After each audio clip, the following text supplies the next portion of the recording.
Travis Hunter is the most important player in fantasy football. Is he going to be a defensive back? Is he going to be a wide receiver? Thanks to our friends and our partners over at DraftKings, we have the full luxury to debate this in style with my good friend, Mr. Buck St. Thomas. Maybe not good friend.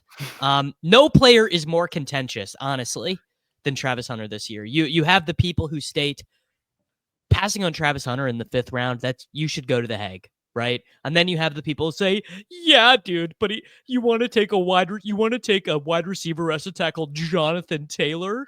Didn't you hear they said he's a more natural defensive back than a wide receiver?" That's what you sound like. The anti-Travis Hunter people, I want you to know that in my brain, that is what you sound like. You sound like the whiniest, nerdiest Simpsons character imaginable. Buck, you are here, even if you don't 100% believe it, to be the anti-Travis Hunter guy. The floor is yours. It's true. Maybe I should just do this voice the whole time. I mean, Travis Hunter, he's an incredible athlete and football player. Obviously, he won the Heisman. He gets drafted at number 2 overall by the Jaguars. They traded a lot to go get him. It's bullish. You could say it's bullish. He's an amazing receiver. I think most would say he's an even better corner. He played both ways in college. Why wouldn't he in the NFL? I want to be in on this guy, and I'm not really fully out. I'm just very trepidatious. Liam Cohen from LaSalle High School in Providence, Rhode Island, is the head coach. And we all saw what he did with the Bucs last year. We pattern matched to Jacksonville, and the outlook is good as long as Trevor Lawrence is good, which is sort of TBD. But as with everything, it comes down to cost, and the cost is getting lower, which makes it more appealing. I have 13% Hunter in the pre-draft contest, but I only have 5.5 in post-draft best ball because I just feel like it's a kind of a hefty tag, in my opinion, for a few reasons. And one of them is the obvious. How much offense will he play? I think he'll be playing both ways in each game, probably. But will they put him out there when the game is out of hand? It sort of feels like it could get messy there. If he gets hurt, are they going to limit him to defense while he works his way back? Which is something I haven't really heard many people talk about, but it's probably an actual concern. They'd probably put him back on defense first. We don't know how much pass heavy or run heavy they will lean, depending on how Trevor does and how much Tank Bigsby dominates, of course. And second is Brian Thomas Jr., who may be the actual truth. He was nuts last year. I had 18% of him, and he exceeded even my expectations. Brian Thomas Jr. is a proper stud wide receiver, and so is Hunter, but he's not nearly as polished as BTJ, in my opinion. And when I'm drafting someone in the around the 4-5 turn or the 4th or the 5th rather, it's because I think they have a real shot to be awesome without an injury to someone ahead of them. What do you think about that? So I think a lot of the anti-Travis Hunter concerns have the ring of truth about them.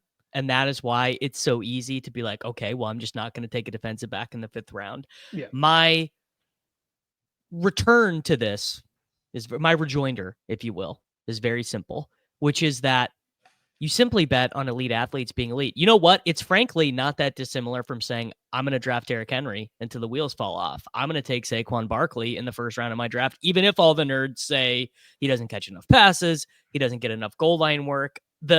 Obviously the comp that a lot of people make, and I don't think this is accurate, is to Shohei Ohtani, because Ohtani pitches and hits. Defense and wide, it's not the same thing. Ohtani is much more impressive. Travis Hunter, I've heard a lot of this, that the only reason he went number 2 overall is because he plays both ways. And I think that certainly is true, that if he was not also an elite cornerback, maybe he'd be more like the 7th pick, the 8th pick. I certainly do not think as just a wide receiver or just as a defensive back that he would have fallen to where Brian Thomas Jr. went at pick 23. You're looking at his college statistics here. His final season, he generated 2.51 yards per route run. That's actually not great. But then when you do the data adjustment for the fact that his team played no tight ends, basically what you have to adjust for is the fact that he played all these snaps. He looks much better. Our good friend Scott Barrett over at Fantasy Points did this analysis. He took all the screens out. So basically screens where Hunter is standing over on the other side of the formation and Shedeur just pitches the ball to Jimmy Horn Jr. And then that elevated him like basically a full yard. He also was great down the field. And that is what I think is being missed a little bit in his profile. He generated 27 of his targets deeper than 20 yards down the field. He generated 417 yards and 2 touchdowns on those. He also was very good in the short and intermediate areas. That is the usage that we absolutely love to see. And probably the most bullish thing going for Travis Hunter right now is this is his primary competition. De'Ami Brown signs a 1-year, $10 million deal from the Washington Commanders. Man of To the this point, hour. to the man of the hour. To this point in his career, De'Ami Brown, 784 yards, 4 touchdowns. These are the other players. I did this analysis off the video so that you guys could get the answer very quickly. These are the most comparable players to De'Ami Brown, players with less than 1,000 receiving yards, but more than 600 on their rookie contracts. You have Devin Duvernay, never did anything. Aurelius Ben, out of football. Brian Quick did have a good run, out of football. Johnny Lee Higgins, out of football. Brandon Tate, who you're very familiar with, out of football. Derek Hagan, out of football. Bethel Johnson, out of football. Now, is De'Ami Brown going to have a role? Can you take De'Ami Brown with the last pick in your draft? Sure. I really have no issue with that. But these are the most comparable wide receivers to Travis Hunter. They're all the best players imaginable, right? You run any kind of comp for Travis Hunter, you're getting Sammy Watkins, Mike Williams, Malik Neighbors, Drake London, Jamar Chase, Amari Cooper, Devonta Smith, Jalen Waddle. There's just no way to chop and change the Travis Hunter data to make him not look like a great wide receiver. Yeah, and it's the same with film. The film does back that up, but I feel like it's more about like when you take a receiver there, you want him to be able to be a number one, to be the number one, and he is, I guess, able to be the number one. But I really don't think that's their plan. I don't think the plan is for him to be a 1B.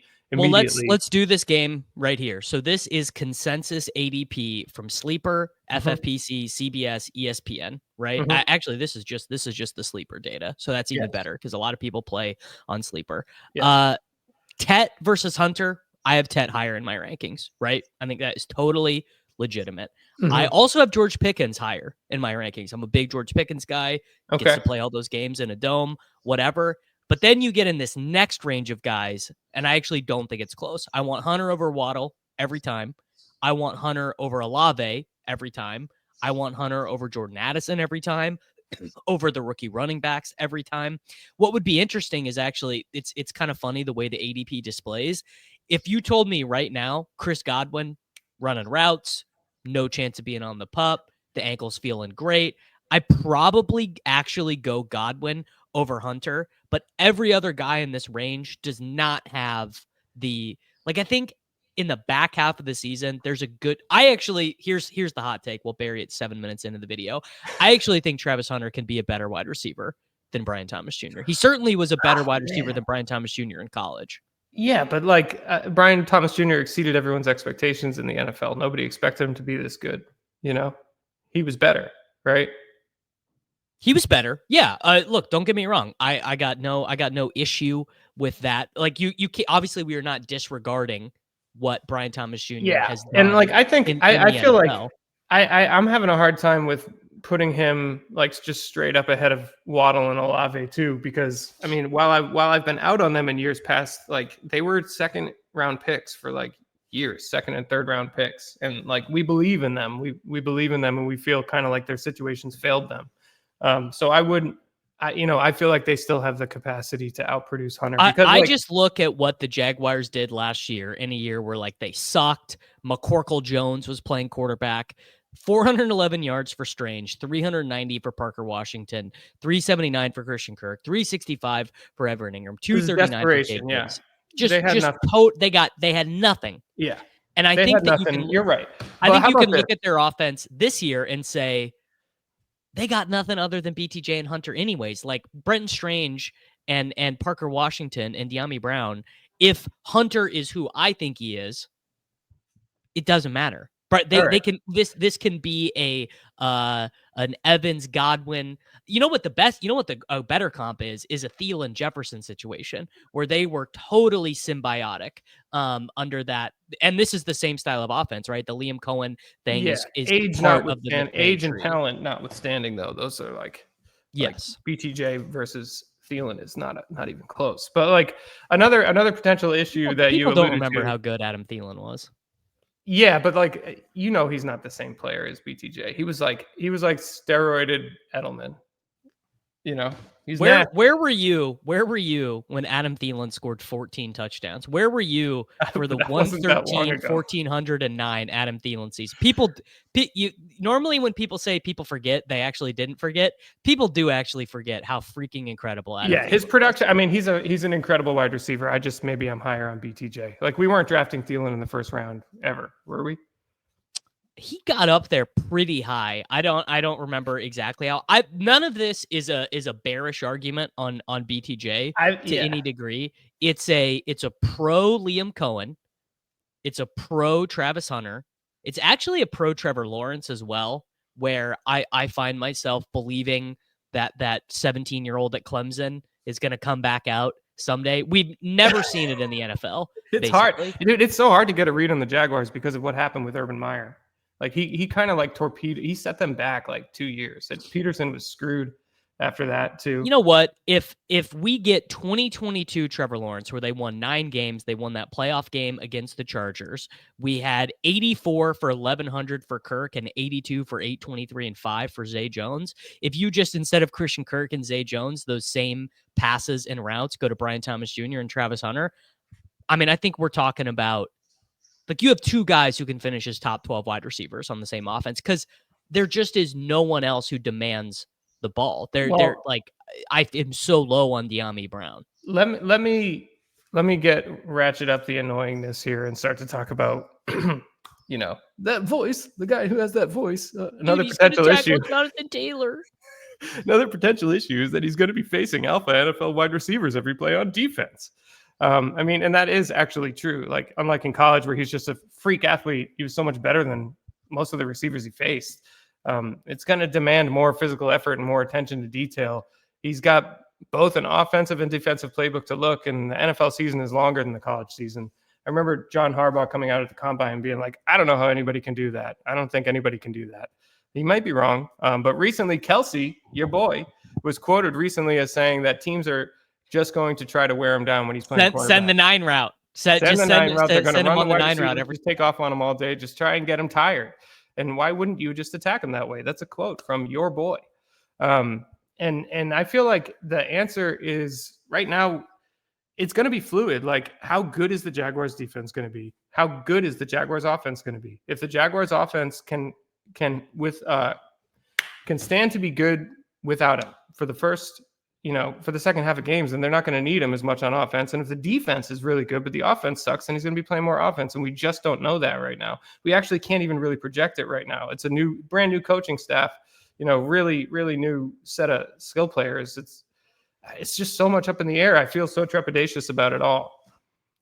I think it's fine to feel trepidatious. This is the Mike Clay 2025 Jacksonville Jaguars projections. And it's very interesting to see Hunter being projected for 80, 967, and 6 as his median, because that is basically you would definitely be happy with that, but that's also not giving him credit for being a potential superstar, right? That's just that is giving him credit for just kind of being Jordan Addison, right? Well, do you think he'll ever be a full-time player on offense this year?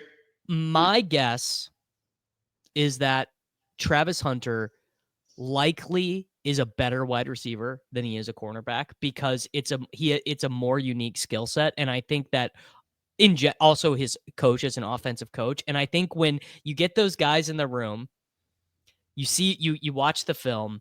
I just think it's so hard for an offensive coach to see the way Travis Hunter moves and to see what he's able to do with the ball in his hand. He legitimately looks like Jefferson. He does. And I think it will be really hard as a coach to be like, you know what, we got to keep that lightning in the bottle.